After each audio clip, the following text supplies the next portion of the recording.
एकता हमारे अस्तित्व को कायम रखती है, जबकि विभाजन हमें पतन की तरफ ले जाता है। नमस्कार, मैं हूं दीपा त्यागी और एक बार फिर से आपका स्वागत करती हूं। और आज मैं लेकर आई हूं आपके लिए एक खास स्टोरी। तो चलिए मिलवाती हूं आपको श्याम बाबू से।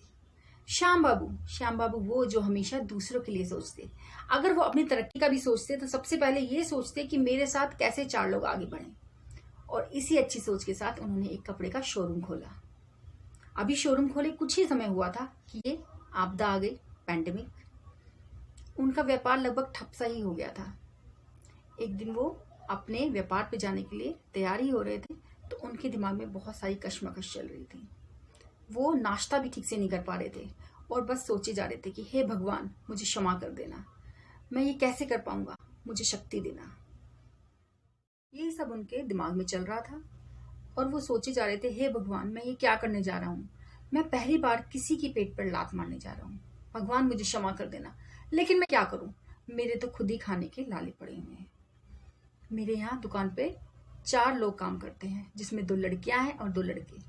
लड़कियां जो कि लेडीज सेक्शन संभालती हैं, सारा काम लेडीज सेक्शन से ही आता है, और वो दोनों काफी गरीब भी हैं तो उनको तो मैं निकाल नहीं सकता। बाकी बचा प्रीतम जो कि अधेड़ उम्र का है। उसको इस समय अगर मैं निकालूंगा तो उसको कहाँ काम मिलेगा, वो बेचारा गरीब भी बहुत है।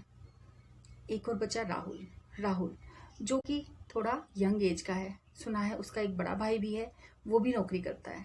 तो क्यों ना मैं उसको ही आज बोल दूं कि आज तुम्हारे काम पे आखिरी दिन है। राहुल तो स्मार्ट है, चपल है, उसको कहीं ना कहीं काम तो मिल ही जाएगा। इसी सोच के साथ वो अपनी दुकान की ओर बढ़े जा रहे थे। और जब वो दुकान पहुंचते हैं तो उनसे पहले चारों बच्चे पहुंच चुके थे और उन्होंने अपना काउंटर भी संभाल लिया था। जब उन्होंने देखा कि सेठ जी आ गए हैं तो वो भाप गए कि आज सेठ जी उस उत्साह से नहीं आए हैं जैसे वो हमेशा आते हैं।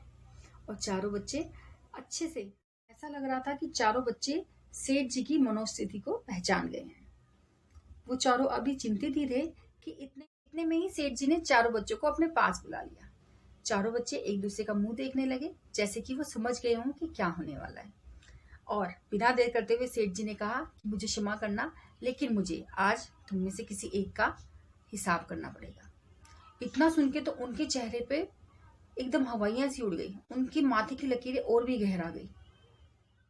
और बिना देर करते हुए सेठ जी ने कहा, राहुल, आज तुम्हारा आखिरी दिन है, मुझे क्षमा करना, लेकिन तुम तो जानते ही हो व्यापार की हालत कैसी है और मैं आगे काम नहीं दे पाऊंगा क्योंकि मेरे व्यापार में मुझे बहुत ज़्यादा नुकसान हो रहा है और मैं आप चारों को एक साथ काम पे नहीं रख पाऊंगा। तो आज मैं राहुल तुम्हारा हिसाब कर रहा हूँ।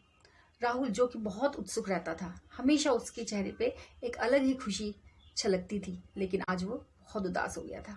लेकिन इतनी उदासी में भी उसने बस यही कहा, ठीक है। ये नहीं है कि राहुल की नौकरी चली गई थी और बाकी तीनों की सुरक्षित थी तो वो तीनों खुश थे, नहीं, वो तीनों भी खुश नहीं थे। उनमें से तो एक लड़की लगभग बोलते बोलते चुप ही हो गई। तब सेठ जी ने कहा कि बेटा आप कुछ कहना चाह रहे थे, कहो। तो तभी उस लड़की ने कहा कि अंकल, मैं राहुल के पड़ोस में रहती हूँ और अभी कुछ दिन पहले राहुल के बड़े भाई की नौकरी भी चली गई है। उनके घर में उनकी माताजी भी बीमार हैं, तो प्लीज आप उसको नौकरी से मत निकालिए। इतने में ही जो दूसरी लड़की थी वो भी बोल पड़ी कि अंकल, क्या ऐसा नहीं हो सकता कि जो आप हमें 12-12 हजार रुपए देते हैं अब हमें 9-9 हजार रुपए दें और चारों की नौकरी बनी रहे। ये सुनकर तो जो सेठ जी थे उनके चेहरे की चमक जैसे वापस आ गई। इस पर सेठ जी ने पूछा, 9,000 रुपए तुम्हें कम नहीं पड़ेंगे? तो उन चारों ने कहा, कम तो पड़ेंगे, लेकिन किसी एक की नौकरी चली जाए या किसी एक को कुछ भी ना मिले तो उससे तो बेहतर ये है कि सबको थोड़ा थोड़ा कुछ ना कुछ तो मिले, सबका काम चलता रहे। ये समय कुछ ऐसी ही सोच रखने का है। ये समय अपने बारे में, अपने स्वाद के बारे में सोचने का नहीं है, बल्कि पूरे समाज के बारे में सोचने का है। इस समय आप ये मत सोचिए कि सारा प्रॉफिट, सारा मुनाफा सिर्फ आपको मिले, बल्कि ये सोचिए कि इस आलम में कोई भूखा ना सो पाए। यही एक तरीका है इस विपत्ति से बाहर निकलने के लिए। तो हम सब एक दूसरे का साथ बनाए रखें, एक दूसरे के बारे में सोचें, केवल अपने बारे में ना सोचें। यही मेरी आप सबसे रिक्वेस्ट है। मैं फिर मिलूंगी आपसे अपनी एक नई कहानी के साथ। तब तक अपना ध्यान रखें, सुरक्षित रहें, एक दूसरे की हेल्प करें, जितनी हो सके एक दूसरे की हेल्प करें।